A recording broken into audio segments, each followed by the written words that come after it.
उसमें माननीय मुख्यमंत्री महोदय जब ठाकुर सुखविंदर सिंह सुक्खू जी ने हिमाचल प्रदेश का मुख्यमंत्री का कार्यकाल संभाला था, आज वैसे तो ये जारी हम आपको कर देंगे। हमारी सरकार लोगों को पारदर्शी शासन प्रदान कर रही है।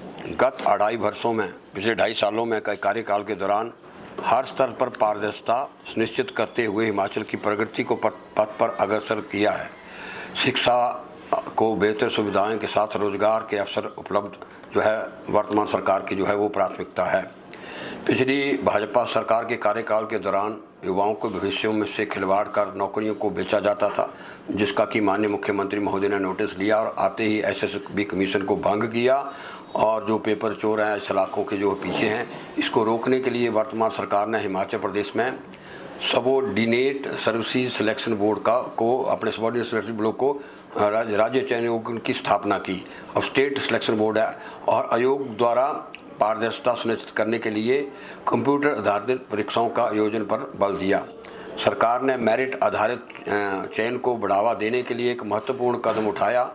पूर्व में हिमाचल प्रदेश लोक सेवा आयोग में आयोजित परीक्षाएं, उनका अंतिम चयन केवल साक्षात्कार के अंकों के आधार पर किया जाता है, जबकि लिखित परीक्षा के अंक केवल परीक्षा उत्तीर्ण करने के लिए तक ही सीमित थे। इसे अंतिम मेरिट के में शामिल नहीं किया जाता था। ये बहुत बड़ा बदलाव माननीय मुख्यमंत्री महोदय के लेके आए हैं। प्रदेश सरकार ने अब अंतिम मेरिट, रिटन टेस्ट और पर्सनल इंटरव्यू दोनों के अंक जोड़ने का ये पहली बार मुख्यमंत्री महोदय ने निर्णय लिया, जो कि व्यवस्था परिवर्तन का एक बहुत बड़ा उदाहरण है हिमाचल प्रदेश के नौजवानों के लिए। वास्तव में मेहनती परीक्षार्थियों को ये नौकरी मिले। राज्य सरकार युवाओं को रोजगार के अवसर उपलब्ध कराने के लिए निरंतर प्रयासरत है। पिछले 2.5 वर्षों में के दौरान सरकारी क्षेत्रों में 23,191 युवाओं को सरकारी नौकरियां दी गई हैं। प्रदेश सरकार में 5,452 शिक्षकों के पद ये शिक्षकों के वो पद हैं। पिछले 8 सालों से प्रधानाचार्य नहीं थे कॉलेज के अंदर, स्कूलों के अंदर प्रधानाचार्य नहीं थे, टीजीटी से लेक्चरर नहीं बने थे। ये पिछली पूर्व 5 साल की सरकारों में पेंडिंग रही ये सारी मामले। जेवीटी की बैच वाइज जो भर्ती होनी थी बच्चों के जो स्कूलों में, ये जो 5,452 जो शिक्षकों के पद हैं वो पिछले 1.5 या 2 सालों के अंदर क्रिएट भी किए गए और उनको भरा गया, जिनमें 1788 जेवीटी हैं, 769 वो हमारे वोकेशनल टीचर हैं, 650 लेक्चररों से पीजीटी टीचर हैं और 599 वो टीजीटी आर्ट्स हैं और 405 हमारे टीजीटी नॉन मेडिकल है, जबकि 410 टीजीटी मेडिकल हैं। 205 पिछले 18 सालों के बाद शास्त्रियों की वो नियुक्ति की गई है। 205 शास्त्री हैं, 175 वो लैंग्वेज टीचर हैं। इसी तरीके से ड्राइंग का ऑर्डर कर दिया था ड्राइंग मास्टरों का, वो 458 ड्राइंग अध्यापक जिसमें वो शामिल किए गए हैं। आगामी इसमें मैं शिक्षा विभाग में 9,535 शिक्षकों के जो पिछली 2 कैबिनेट हुई हैं, 3 कैबिनेट में वो क्रिएट किए गए हैं। निजी क्षेत्र में 51,425 युवाओं को रोजगार मिला है और 1300 से अधिक युवाओं को पुलिस में भर्ती किया जा रहा है। लेकिन पुलिस में भर्ती की जाए पारदर्शिता के साथ। पेपर हमारे टाइम में भी हुआ है, पेपर 3 बार पूर्व सरकार के टाइम में हुए, 3 के 3 बार ही पेपर लीक हुए और पेपर लीक के कारण ही जो बहुत से जब लीक हुए जो पकड़े गए वो तो पकड़े गए, जो 2 नंबर के रास्ते से वहाँ पहुँच गए, उस पर भी माननीय मुख्यमंत्री महोदय ने इंक्वायरी बिठाई है। इसके अलावा 600 पद वो पटवारियों के और जेबीटी के 600 पद, डॉक्टरों के 200 पद 1 महीना पहले उनके ऑर्डर किए। अब एसआरशिप से जो करके आए थे 185 लोग। अभी जितने भी हमारे आदर्श स्वास्थ्य संस्थान हैं वहाँ पिछले 7 दिनों के अंदर हर आदर्श, न केवल भारतीय जनता पार्टी और कांग्रेस के विधानसभा क्षेत्र नहीं है, 68 के 68 विधानसभा क्षेत्रों में हर आदर्श संस्थान में 7 से लेकर 15 तक वो हैं जो हर विभाग के वो डॉक्टर वहाँ ज्वाइन किए हैं। इसी तरीके से 200 पद अब हाल की कैबिनेट में माननीय मुख्यमंत्री महोदय ने निकाले हैं और पंचायत सेक्रेटरी के पिछली कैबिनेट में 200 पद वो अभी एसएसबी हमीरपुर को दिए हैं। हिमाचल प्रदेश ने राज्य विद्युत बोर्ड लिमिटेड में 1602 बिजली उपभोक्ताओं की मित्र जो हमने चाहे पशु मित्र किए चाहे वो वन मित्र किए, पिछली कैबिनेट में लंबे समय के बाद जेई है, एसडीओ है, एक्शन है। इसी तरीके से हजारों लोग हमने हर डिवीजन में मल्टीपर्पज वर्कर जल शक्ति विभाग में जो लंबे समय के बाद नीचे ग्राउंड में तो ये 1602 वो उपभोक्ता मित्र, 1000 टीमेट, 2600 आदमी, आप भी जानते हैं पत्रकार बंधु, जब भी आप भी या हम या आम आदमी फ़ोन करता है तो एक्शन एसडीओ जेई का ये जवाब आता है, नीचे हमारे पास लाइनमैन है कि नहीं है।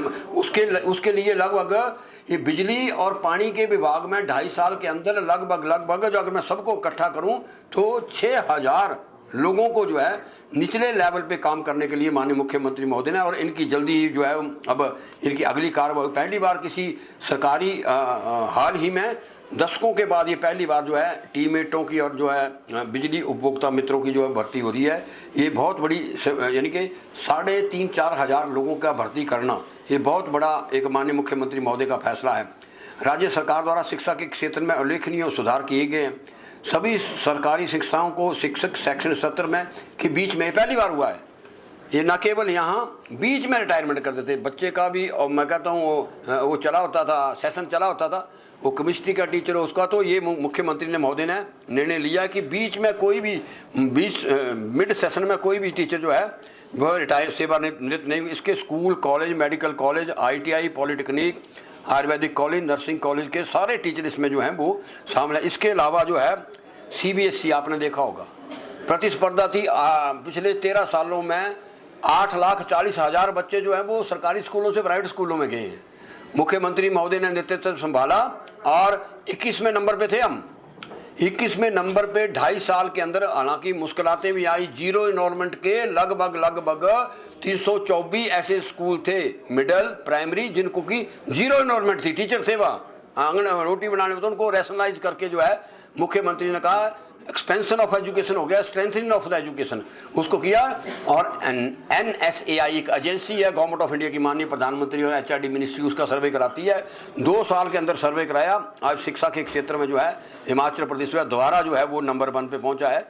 ये जो माननीय मुख्यमंत्री महोदय के फैसले, प्रदेश सरकार ने हिमाचल को देश का पहला हरित ऊर्जा राज्य बनाने का संकल्प लिया है। जनजातीय क्षेत्रों में 100 किलोवाट 1 किलोवाट के सोलर प्रोजेक्ट 5% सब्सिडी पर, गैर जनजातीय क्षेत्रों पर जो है इसको है 5% जो है सब्सिडी दी जाती है। बेरोजगार युवाओं को 2000 E3 व्हीलर टैक्सी परमिट जारी करने का निर्णय लिया है। जहां तक कृषि पशुपालन में रोजगार के उपलब्ध कराने, मुख्यमंत्री ने कहा है राज्य सरकार ग्रामीण अर्थव्यवस्था को मजबूत करके कई ऐतिहासिक निर्णय लिए हैं। इसमें प्रदेश सरकार ने 3,06,000 किसानों को, बागवानों को प्राकृतिक खेती के लिए है जो प्रशिक्षण, क्योंकि ये प्राकृतिक खेती पर हमारे ये सब लोगों की मास्टर कैंपेन है। देश के अंदर अरुणाचल के बाद दूसरा राज्य है सबसे ज़्यादा, हर घर के अंदर कैंसर पहुंच गया। और जो खासकर हमारा यूरिया का जो हमने, मैं कहता हूँ ऑर्गेनिक खेती की इसलिए बात कर रहे हैं क्योंकि देश के अंदर हम बड़ी अलार्मिंग जो है सिचुएशन पे हैं। तो अब जो है क्लस्टर के रूप में जो है वो कि 2025 और 26 में 1 लाख नए किसानों को इनके जोड़ने का जो है इस बजट में जो है वो प्रावधान रखा है। अब तक 88 ब्लॉकों के 59,068 किसानों को, बागवानों को कृषि विभाग द्वारा जो है पंजीकरण जमा जो ऑनलाइन इनके जो है वो फॉर्म जमा करा रहे हैं। प्राकृतिक खेती के माध्यम से मक्की के लिए 40 रुपये प्रति किलोग्राम और गेहूँ के लिए 60 रुपये। पहली सरकार है, ठीक है, जिसने, मैं जानता हूँ, मैं खुद किसान हूँ, 1 कनाल पे हम खेती करते हैं, 500 रुपया ट्रैक्टर वाला लेता है, 1900 रुपये का आता है हमारा खाद आती है। और खाद आने वाले के बाद अगर पर कनाल अगर हमारे को 1.5-2 क्विंटल निकलता तो हमारा खर्चा हो जाता था 3600 रुपया पर अपना क्विंटल, और हमारे को मिलता समर्थन मूल्य 1900 रुपया था और 2300 रुपया था। ये माननीय मुख्यमंत्री महोदय ने पहली बार जो है 60 रुपये और 40 रुपये जो है, और दूध का जो समर्थन मूल्य है वो 90 रुपये जो है वो निर्धारित किया गया है। मुख्यमंत्री महोदय ने राज्य सरकार के पर्यटन को बढ़ावा देने के लिए जो है अत्यधिक क्षेत्र में जो है मुख्यमंत्री महोदय ने जो है इसमें एक स्टार्टअप योजना जो है वो आरंभ की है, और इसके अंतर्गत जो है जगह जगह पे जो है वो कामकाज किया जा रहा है। मैं अब आऊँगा मेन, आज हमारा जहाँ